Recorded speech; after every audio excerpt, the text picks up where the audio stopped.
ఐవీఎఫ్‌కి వెళ్తున్నప్పుడు చాలా మందికొచ్చే డౌట్ ఫ్రెష్ ఎంబ్రియో ట్రాన్స్‌ఫర్‌కెళ్ళాలా? ఫ్రోజన్ ఎంబ్రియో ట్రాన్స్‌ఫర్‌కెళ్ళాలా? ఏది బెటర్ అని.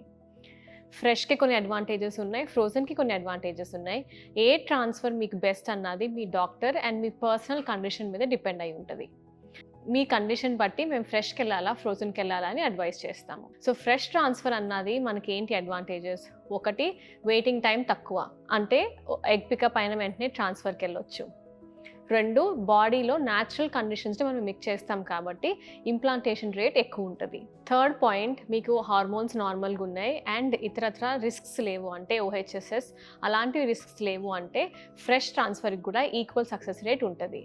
ఓన్లీ డిసడ్వాంటేజ్ ఏంటంటే కొంతమందికి ఐవీఎఫ్‌లో ఇచ్చే ఇంజెక్షన్స్‌కి హార్మోన్స్ ఎలివేట్ అవుతాయి.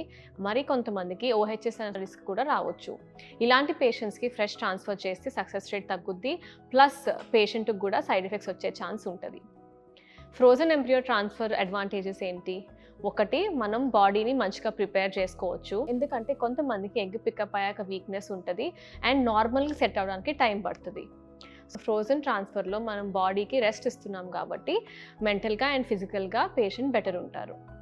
సెకండ్ వచ్చి ఏమైనా అడ్వాన్స్ టెస్టింగ్ ఎంబ్రియోస్‌లో అవసరం అంటే జెనెటిక్ టెస్టింగ్ లేదా యూట్రస్ పరంగా మనం ఇంకేమైనా అడ్వాన్స్ టెస్టింగ్ చేసుకోవాలి అంటే ఫ్రోజన్ ఎంబ్రియో ట్రాన్స్‌ఫర్‌లో మనకది ఉపయోగపడుతది. కొంతమంది పేషెంట్స్‌కి యూట్రైన్ లైనింగ్ థిన్‌గా ఉండటం మూలంగా హిస్టరోస్కోపీ చేయవలసి ఉంటది.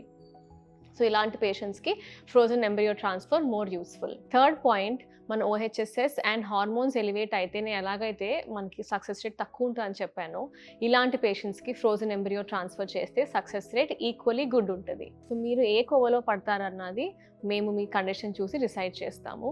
అండ్ ఫ్రెష్ మరియు ఫ్రోజన్‌కి ఆల్మోస్ట్ ఈక్వల్ సక్సెస్ రేట్ ఉంటది. మనం సరైన పేషెంట్ సెలెక్షన్ చేసుకుంటే.